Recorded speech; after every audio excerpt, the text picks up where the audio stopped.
What's going on, nation? Today we're going to talk about something a bit more serious, and I know I've already covered the death of Rich Piana in a previous video, and I'll link to that in my pinned comment below. But the autopsy report just came out, and there are just some things I need to say about it. But before we get started, guys, I've been chatting with YouTube about a known issue where a lot of you are not getting notified when I upload a new video, even though you're subscribed and have the bell clicked. So if you're not getting notifications, can you please leave a comment as a reply to my pinned comment below so I can send YouTube your usernames and hopefully they can sort this out. Anyways, back to the autopsy report. Now guys, first and foremost, do not take this video out of context as it is not meant to be disrespectful to Rich or his family or insult them in any way.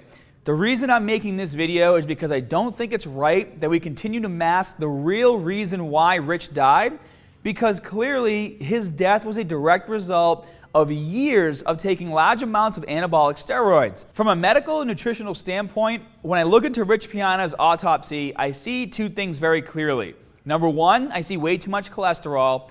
And number two, I see the toll steroids and steroid-like substances have taken on his organs. But let's start with cholesterol. Many people still firmly believe that cholesterol and heart disease are not linked. However, if you dig into the vast majority of medical literature, and if you take into account the opinion of expert doctors and scientists, you will soon realize that dietary saturated fat and cholesterol are directly associated with atherosclerosis, which is the buildup of fatty tissues in the arteries, which inevitably leads to heart disease. Now, we know that Rich was obsessed with getting as big as humanly or inhumanly as possible. In fact, even towards the end, he still believed that he was not big enough. He probably even still considered himself small, and this is why he was consuming insane amounts of protein, which includes foods that are high in cholesterol and saturated fats, and you can see that clearly in his autopsy report. 1. Coronary atherosclerosis. This means his heart arteries and vessels were congested with fat streaks. Number 2. Significant heart disease, the direct result of atherosclerosis. Number 3, fatty liver, which I believe speaks for itself. And number 4, accumulation of protein-containing fluid in the abdomen. And to take it one step further, while all of this is bad, and we know that nutrition played a huge role in his deteriorating health, let's now go ahead and add insane amount of basically a lifetime of steroids usage on top of all of this. Guys, we know that excessive and long-term steroid consumption can turn the human body into a ticking time bomb. But there are still those who will say, if you do it right, there are no side effects. Wrong. You might experience some side effects or could experience many of them. That depends on your genetics, and that is the risk that you need to be willing to take. You won't know what's going to happen to you until it happens. But the point is that you will experience side effects, and Rich experienced quite a bit, and now unfortunately he's deceased. And again, guys, I do not mean that in a disrespectful way. I'm just going through the report to try to prove a point, and this is the main reason why. For you guys watching the video, your interactions with other people around the subject of whether or not steroids can be harmful is probably limited to a small group of people with not too many varying opinions. So you might not see the level of ignorance that I see. But if you want a taste of the kind of comments that I deal with, check out the comments on my video, 7 things you need to know before taking steroids. And I will link to that down in my pinned comment below. The point I'm trying to prove is that Rich died due to several reasons, and based on researching what steroids do, they all can be linked back to Rich's lifetime use of them. But the autopsy report says cause of death undetermined. So why is this a problem? Well, it's because there are still people out there who will believe that because the cause of death was labeled as undetermined, that steroids are still safe. I have read the comments on other videos talking about the autopsy. It's insane. These people will fight you tooth and nail in a debate telling you steroids was not to blame. I don't know if you guys all remember Ziz, but he died at the age of 22, and the cause of death was an undiagnosed heart condition. Again, I'm not talking about this to be disrespectful. I'm just listing facts, so hopefully you guys will get it. For those of you who watched Ziz, he was insanely aesthetic and lived a party lifestyle. So, of course, drinking mixed with drugs will eventually lead to an early death if you have a heart condition. I talk about this in that 7 Things You Need to Know video. Steroids will amplify any condition you have. So the cause of death may have been an undiagnosed heart condition, but the real reason he died at 22 is most likely because he had the condition and was mixing drugs and alcohol. It sucks to say, but it's the truth, and people do not want to believe it because these official autopsy reports don't just come out and say the facts. We all think we're invincible until we're not. I just told you guys about a friend of mine who recently passed away from cancer. He was literally recovering and then jumped back on the juice, and now he's gone.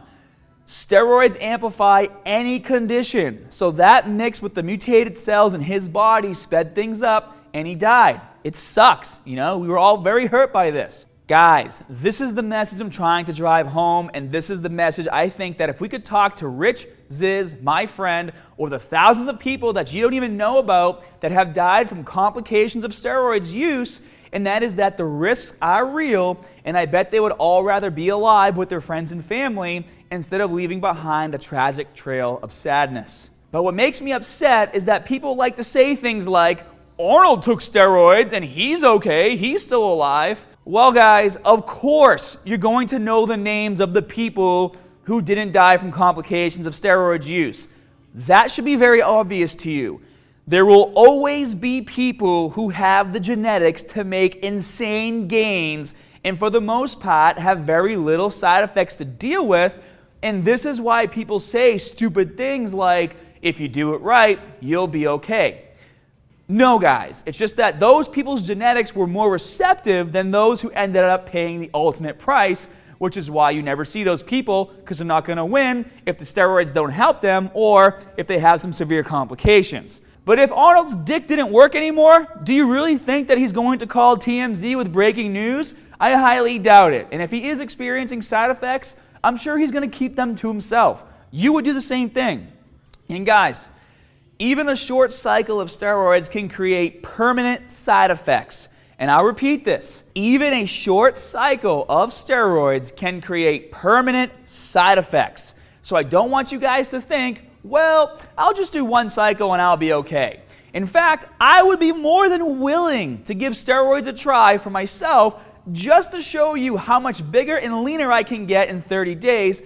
But to be honest, I'm just too afraid of the consequences, and I don't think jeopardizing my life is worth the risk. I really don't. Also, what's the point of running 1 cycle if as soon as you're done, the majority of those gains are going to go away, and then you have to deal with side effects you never had before? It just sounds insane to me. It's like if Neo had to choose between a red pill and a blue pill, except that this time, if he took the blue pill, the story ends and he would continue living his normal natty life.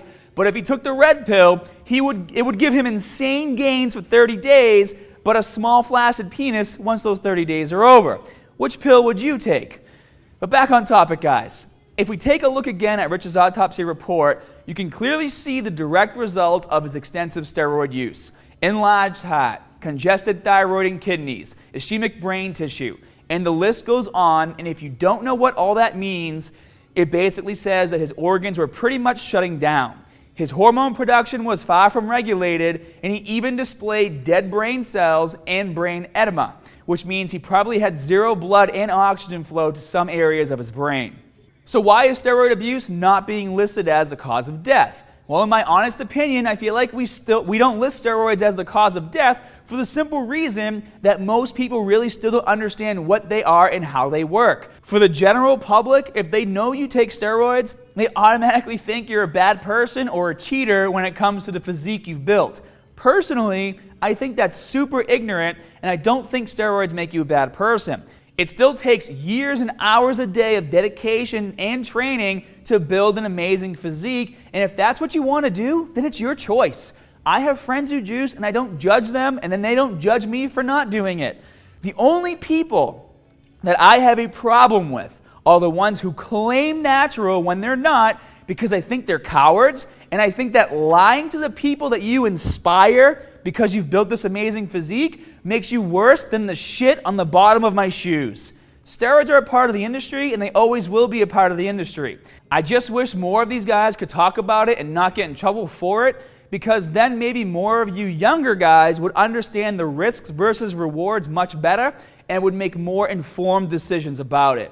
But to wrap this video up, guys, the last thing on the report says that no toxicology tests were administered because the hospital discarded the specimens despite an explicit request that they be retained. This would have been the perfect opportunity for someone who was actually open and honest about his steroid usage to be a positive example. And I'll say it again, a positive example of how steroids can take everything away from you and the people you care about. I met Rich last year, and my impression of him was actually really positive. And from the many videos I've watched on YouTube, he certainly helped inspire a lot of you guys to change your lives and work out hard to reach your goals, whether you're juicing or stayed 100% natural. The lines at his booths at every fitness show I've been to were packed, simply because he inspired so many to be the best they can be.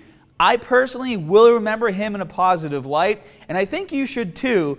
But if we're ever going to really help educate the public, especially these young and impressionable kids, we as a fitness community need to be able to talk about the risks of steroid usage. And if someone who happens to be in the spotlight dies and it's clear steroids was the root cause, that should be noted, because I guarantee that because his official autopsy says undetermined as a cause of death, people will still fight and say steroids had nothing to do with it, and that is very troubling to me. If you made it this far, thank you so much for watching, and I hope you understand that I am doing my best to come from a positive place with this video, and I'm sure if Rich could say anything right now, he would agree that you need to make your own decisions when it comes to your life, but you better fully understand the consequences of your actions. I would love to know what your thoughts are on this, guys, so be sure to comment below and share your opinion, and as always, more good stuff coming soon. See you guys.